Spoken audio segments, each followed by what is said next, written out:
اس کی سزا نظام انصاف اور پولیس تفتیش کے منہ پر تمانچے جیسی تھی، مگر وہ سزا سنائے جانے کے بعد بھی نہیں روئی تھی۔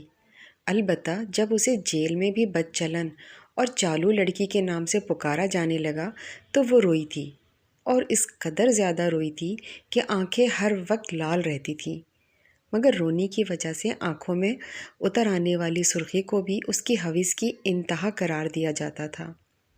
یہ کہانی ہے کراچی کی ایک نوجوان لڑکی پروین کاظمی کی، جو اس وقت جیل میں قید اپنی سزا کاٹ رہی ہے۔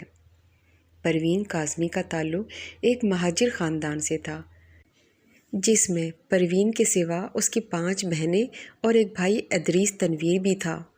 بھائی چونکہ والدین کا اکلوتا بیٹا اور بہنوں کا اکلوتا بھائی تھا، لہٰذا سب کا بے حد لاڈلا تھا۔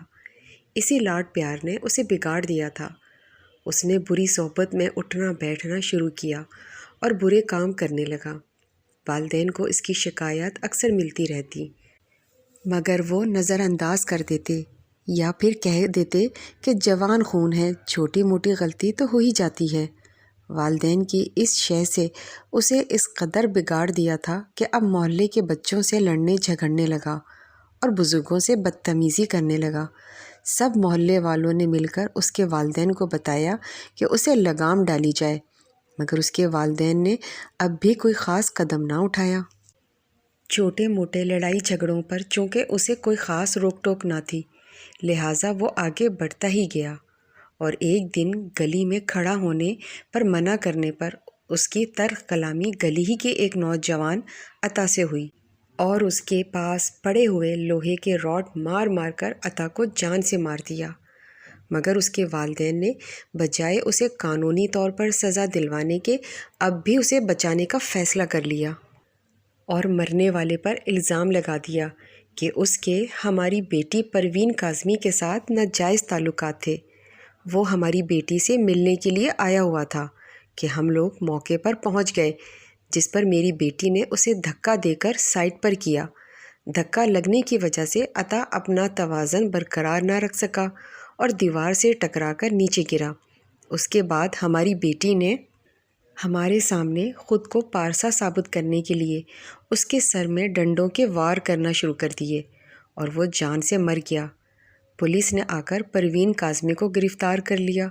بد چلن ہونے اور قتل کرنے کے جرم میں اسے جیل بھیج دیا۔ میں ہی وہ بد نصیب پروین کاظمی ہوں، جس کی بلی چڑھا کر اپنے لاڈلے بیٹے کو بچا لیا گیا، اور میں بے گناہ ہوتے ہوئے بھی قصوروار بن کر جیل آ گئی، کیونکہ پولیس والوں نے بھاری رشوت کے عوض مجھے قاتل قرار دے کر میرے والدین کی بات کو سچ مان لیا تھا۔ آج میں بھی جیل میں قید ہوں، اور میرا لاڈلا بھائی بھی جیل میں پہنچ چکا ہے۔ میرے بھائی نے اپنے ہی والدین کو فقط اس لیے قتل کر دیا تھا کیونکہ والدین کے پاس اسے نشہ خریدنے کی خاطر دینے کے لیے پیسے نہیں تھے۔ اس نے طیش میں آ کر والدین کو قتل کر دیا، اور اب کوئی ایسا نہیں تھا جو ایک اور بیٹی کو بلی چڑھا کر اسے بچا لیتا۔ اب انشاءاللہ اسے پھانسی کے پھندے سے کوئی نہیں بچا سکے گا، اور میں یہیں عمر قید کاٹتے کاٹتے مر جاؤں گی۔ اگر آپ اس طرح کی ویڈیوز روزانہ دیکھنا چاہتے ہیں تو ہمارے چینل کو سبسکرائب کریں، لائک کریں اور بیل آئیکن کو آل کلک کریں۔